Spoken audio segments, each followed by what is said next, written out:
teman-teman, eee, puji Tuhan, malam hari ini, eee, dipercayakan kembali untuk kita bersama-sama belajar firman Tuhan. Mmm, Sebenarnya topik ini, sudah lama sih ada di benak saya. Kalau boleh pinjam kata-kata pagem tuh, eee, apa ya, Roh Kudus gitu ya, cielah gaya bener ya Lia ya. Roh Kudus gitu. Jadi sebelum, topik ini, waktu Lia terakhir bawa firman, itu sebenarnya udah ada, "Lu bawa deh tentang ini," gitu. Cuman jujur aja Lia tuh bingung mau mulai dari mana gitu. Tapi, nggak tahu kemarin pas, kira-kira dapat kesempatan lagi, Lia pengen coba, sharing sama teman-teman, tentang topik ini. Biarlah topik ini bisa memberkati kita semua, dan kita saling melengkapinya. Aku coba share screen ya.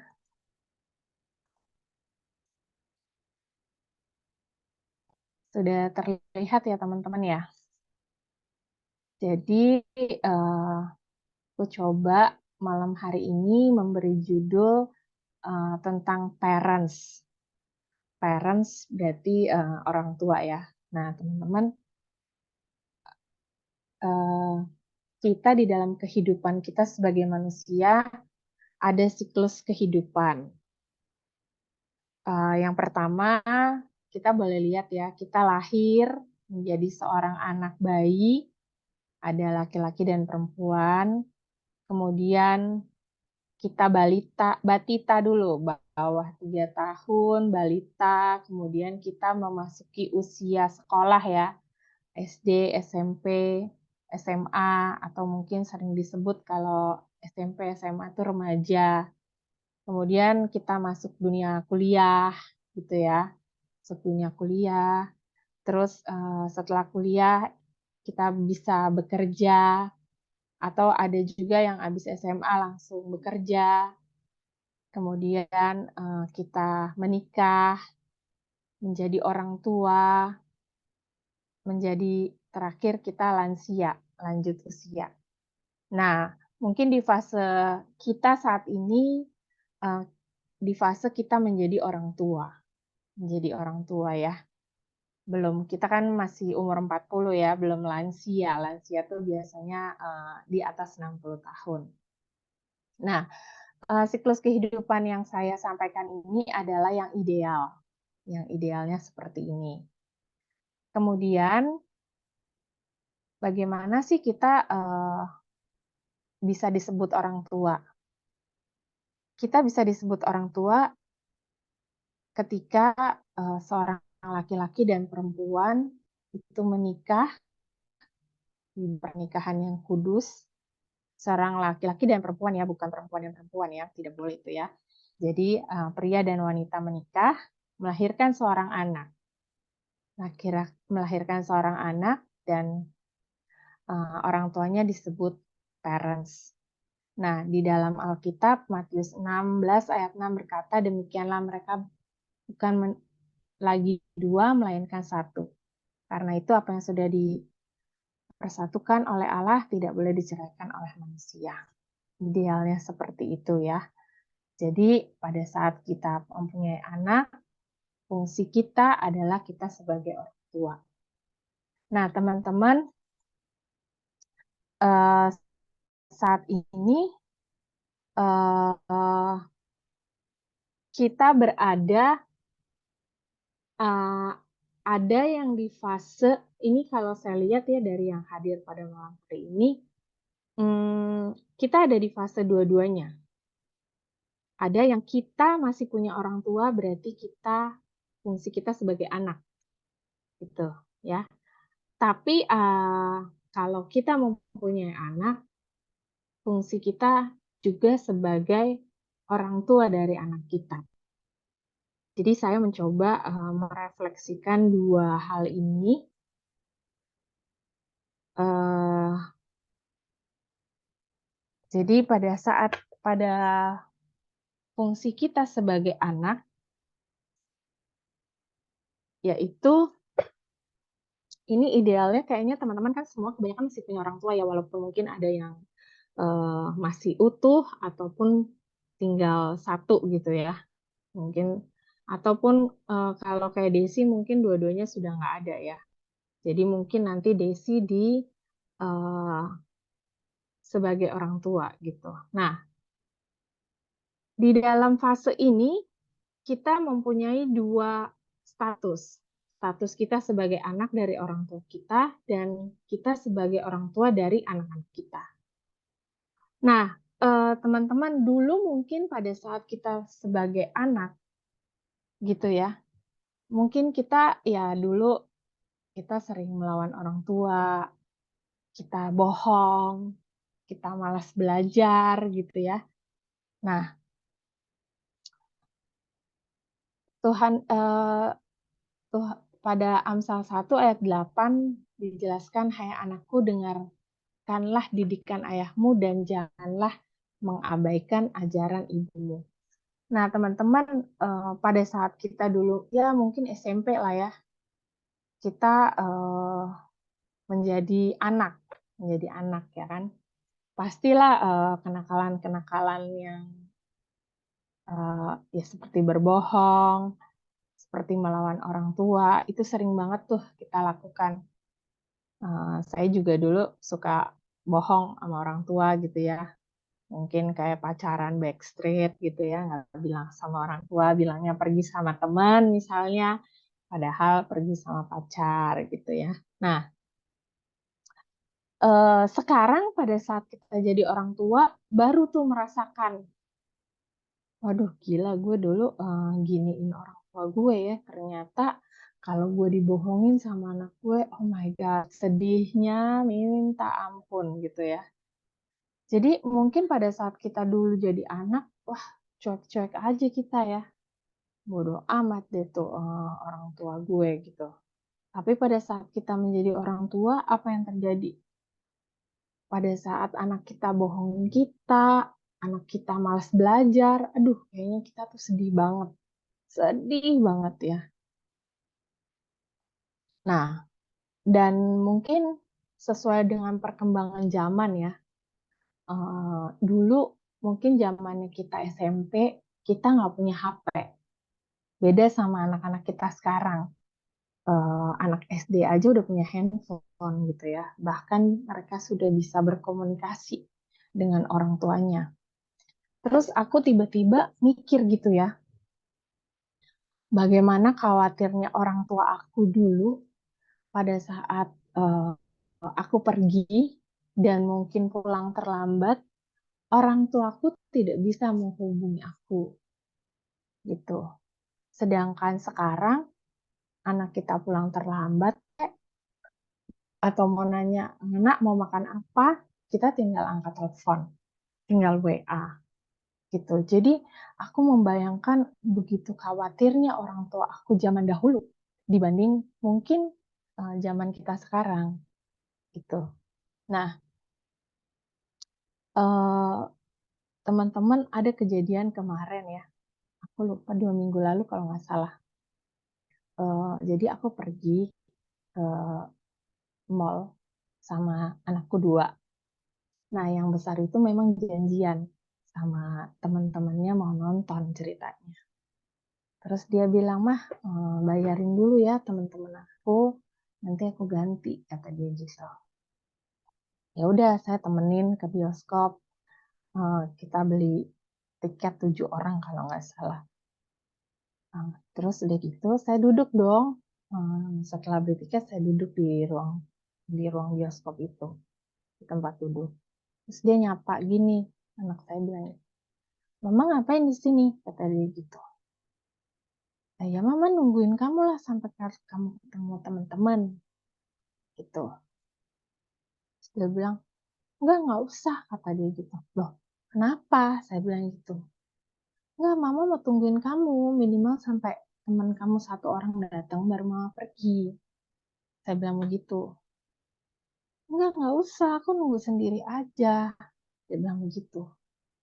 Jangan kak, nanti takutnya kamu dihipnotis orang. Saya bilang gitu kan. kalau nunggu sendiri, sebaiknya pokoknya kalau nunggu jangan sendirilah, saya bilang begitu. Waduh, kayaknya ya, muka dia tuh nggak suka banget gitu. Sampai saya begini, saya bilang, kenapa sih kamu malu ya punya mama kayak mama ini kan? Saya bilang begitu. Enggak sih, enggak gitu. Ya terus kenapa? Saya bilang gitu. Akhirnya ya kita sedikit berdebat lah. Cuman kekhawatiran itu ada banget di dalam hati ya. Tapi saya bilang gini, dalam hati. Akhirnya saya memutuskan saya pergi. Walaupun saya marah, saya pergi meninggalkan dia. Saya bilang ya udah mama pergi. Saya bilang begitu. Saya cuma berdoa sama Tuhan, Tuhan jaga anak saya.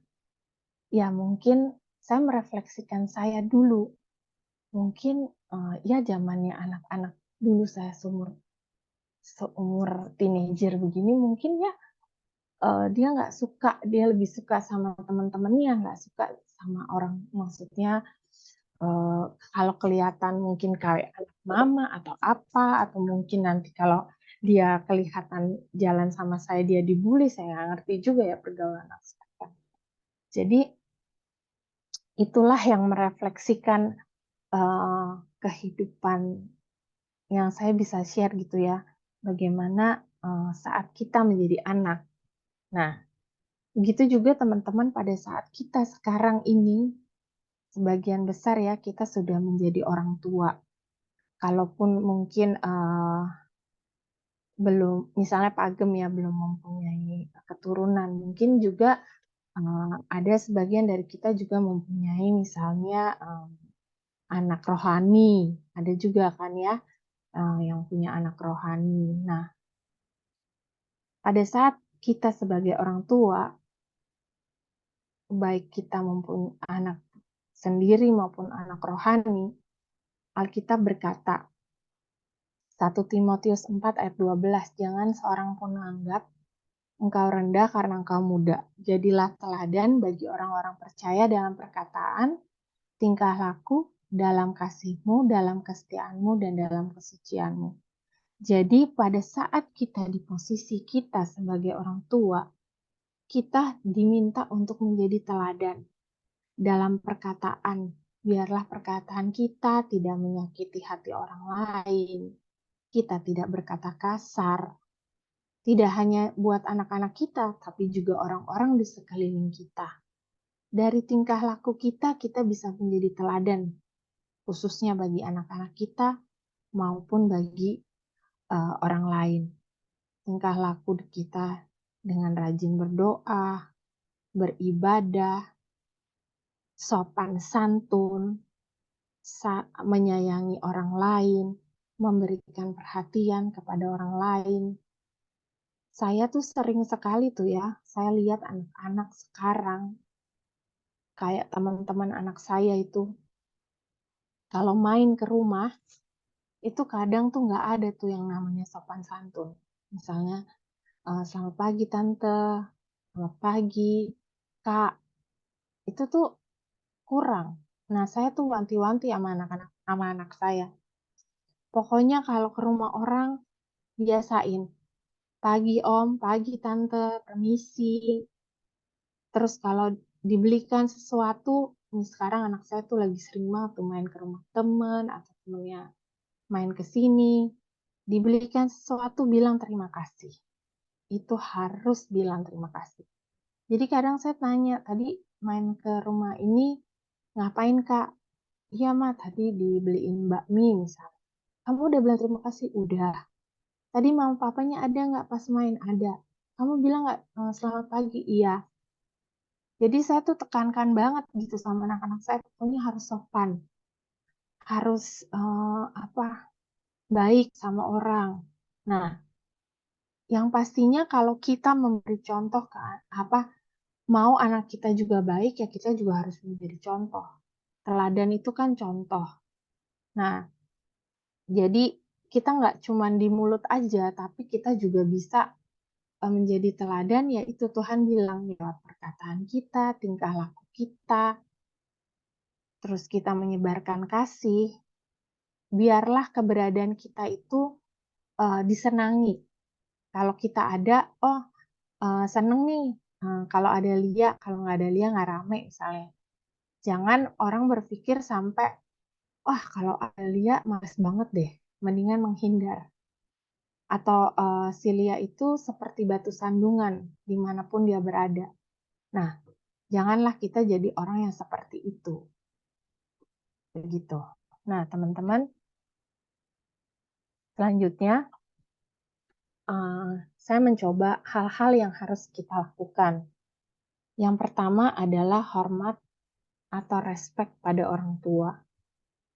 Di 10 perintah Allah, di situ jelas ya, hormatilah ayahmu dan ibumu supaya kamu hidup lama di tanah yang diberikan Tuhan Allahmu kepadamu. Itu terdapat di Keluaran 20 ayat 12. Jadi teman-teman, kita harus hormat kepada orang tua, orang yang lebih tua, itu kita harus hormat. Nah, apabila ada saudaramu yang berbuat dosa, tegurlah dia di bawah 4 mata.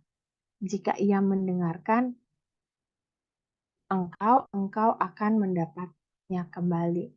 Nah, teman-teman, saya juga bisa bilang, namanya manusia, kalaupun dia orang tua sekalipun, mungkin dia juga tidak sempurna. Mungkin juga berbuat kesalahan. Tapi biarlah kita juga dapat menegur dengan kasih. Saya sih, eh, apa ya, nggak masalah gitu kita menegur orang tua kita atau kita ditegur anak, wajar-wajar aja. Cuman ya itu, Tuhan aja bilang di Alkitab, menegur dengan kasih, tegurlah di bawah 4 mata. Maksudnya, ya mungkin kalau kita bersalah, dibawa ke ruangan, ngobrolnya, private. Yang penting tidak memarahi mungkin atau menegur di depan banyak orang. Itu kan akan menyakiti. Sedangkan kita kan tadi bilang ya tidak boleh menyakiti dengan perkataan. Jadi orang tua juga, saya yakin lah mungkin kita kadang memandang, wah ya mungkin contoh seperti ini ya, seorang anak tahu mungkin bapaknya pencuri, ya kan? Dia tahu tuh, bapak gue salah, bapak gue nggak bener tuh, karena dia seorang pencuri. Tapi tetap namanya anak harus respect. Itu udah kudu harus lah. Mungkin walaupun orang tuanya di penjara sekalipun, tetap respect itu harus respect. Dan kita juga sebagai anak boleh, maksudnya papa tuh salah deh. Papa coba deh cari pekerjaan yang lain, Pak. Nah, Tuhan bilang menegurlah dengan kasih. Jadi respect itu sangat penting. Dan kita sebagai anak wajib untuk selalu hormat kepada orang tua kita. Tidak ada orang tua yang sempurna, itu yang bisa saya bagikan ya. Orang tua kita nggak sempurna, tapi biarlah kita tetap respect, tetap hormat kepada dia. Yang kedua, patuh dan taat pada orang tua. Kolose 3 ayat 20 berkata, hai anak-anak, taatilah orang tuamu dalam segala hal. Karena itulah yang berkenan di mata Tuhan. Jadi apa yang orang tua ajarkan kepada kita, kita harus patuhi. Yang pastinya Tuhan memberi kita juga hikmat. Kita taat dan patuh pada hal-hal yang positif pastinya. Jangan misalnya suruh hal-hal yang negatif terus kita iya juga, itu juga salah. Jadi patuh, taat pada orang tua untuk hal yang positif pastinya. Yang ketiga, kasihi dan sayangi orang tua. Kasihilah sesama manusia seperti dirimu sendiri. Itu hukum kasih. Nah, teman-teman, biarlah kita dapat memberikan perhatian kepada orang tua kita, sapaan, menyenangkan hati orang tua kita. Terkadang orang tua kita nggak cuma butuh, eee, ya udah deh yang penting gue udah kasih uang bulanan selesai, nggak begitu. Orang tua juga ingin mungkin di WA, "Selamat pagi Ma, selamat pagi Pa," gitu. Terus juga gimana sih menyenangkan hati orang tua, misalnya membawakan makanan kesukaannya, atau mungkin kita ajak dia jalan-jalan. Itu tanda kita mengasihi orang tua kita. Jadi memberikan perhatian itu juga penting. Terkadang kita dengan kesibukan kita, ya kita sibuk sendiri, yang penting, "Oh ya udahlah, yang penting mama udah gua kasih, uang bulanan, udah beres," gitu. Nggak seperti itu sebenarnya. Samalah mungkin, kehidupan suami istri juga, eee, nggak cuman hanya transferan aja kan, gitu kan, khususnya yang ibu-ibu nih, nggak cuma transferan aja kan, tapi juga, "Halo Mah, selamat I love you," mungkin, itu juga kan, penting gitu ya. Begitu juga dengan anak-anak, bagaimana juga anak-anak kita menyayangi kita, nggak cuman, butuh uang jajan aja baru, WA mamanya. Tapi kalau, nggak butuh itu baru, cuek-cuek aja gitu sama orang tuanya. Saya tuh sering sekali loh menegur anak saya jujur aja ya, kadang tuh, apa ya, kita punya grup itu mereka slow respon, bahkan nggak direspon. Tapi kalau misalnya, "Mah, kayaknya mama belum transfer deh uang jajan aku." Waduh, baru tuh WA mamanya. Waduh itu saya berkali-kali tuh ngomel sama anak-anak. Kadang-kadang saya bilang, "Apa sih susahnya baca?" Baca sih pasti ya, cuma respon, "Iya Mah, sudah Mah, terima kasih Mah." Itu kayaknya susah banget, banget banget banget. Itu masih saya gumuli, apalagi mungkin saya ini punya anak laki dua-duanya ya, mungkin apakah karakter anak laki cuek gitu ya, kadang-kadang gemes sendiri, ya itulah saya pikir, itu salib saya lah yang saya bagaimana harus, tarik ulur supaya anak-anak ini, eee, ya bukan seperti yang saya mau, minimal, meresponlah kalau ada sesuatu direspon, kalau ada yang perlu dijawab, ya dijawab, seperti itu. Nah yang terakhir teman-teman, sebagai penutup, cintailah orang tua kita, jaga dan rawat mereka dengan penuh kasih. Sebagai orang tua, jadilah kita teladan yang baik bagi anak-anak kita dan juga orang-orang di sekitar kita.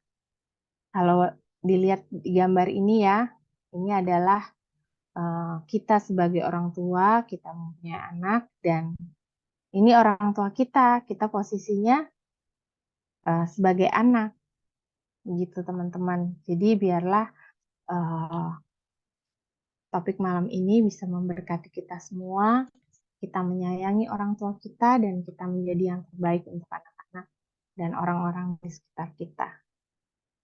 Terima kasih.